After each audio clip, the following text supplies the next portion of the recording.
कुछ पल भूलकर भी भुलाए नहीं जाते हैं यार। वो स्कूल के दिन बहुत याद आते हैं, बहुत याद आते हैं।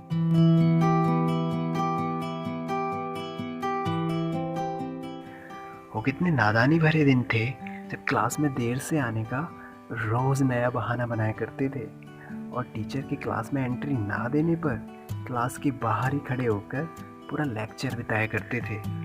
याद है तब किसी बात को सही प्रूफ करने के लिए विद्या कसम खाई जाती थी, फिर हमारी बात को कोई काट नहीं सकता था क्योंकि हमने विद्या कसम खाई है।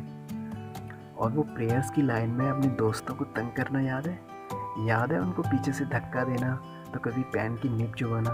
एक अलग ही मज़ा आता था इन सब में। सीट के लिए वहाँ रोज़ लड़ाई हुआ करती थी और फिर सॉरी बोले बिना ही अगले दिन वापस से वही दोस्ती। पेंसिल के छिलके से रबड़ बनती है, ये तो वर्ल्ड की सबसे फेमस रेसिपी हुआ करती थी। और मोर के पंख को बुक्स में रखने से विद्या ज़्यादा आती है, ये कितनी नादानी वाली बात हुआ करती थी। पूरी क्लास में एक ऐसा बंदा ज़रूर होता था जो बहुत लंबी लंबी छोड़ता था और सब हम उसकी बातों को टकटकी लगाए बड़े ध्यान से सुना करते थे। प्री बोर्ड्स में अगर पास नहीं हुए तो बोर्ड से निकाल दिए जाओगे, इस बात का एक अलग ही डर होता था। और पता है पूरी क्लास का एक कॉमन दुश्मन होता था, दूसरा सेक्शन। और जिस दिन क्लास कंबाइन हो जाती थी उस दिन क्लासरूम नहीं मैदान जंग बन जाता था।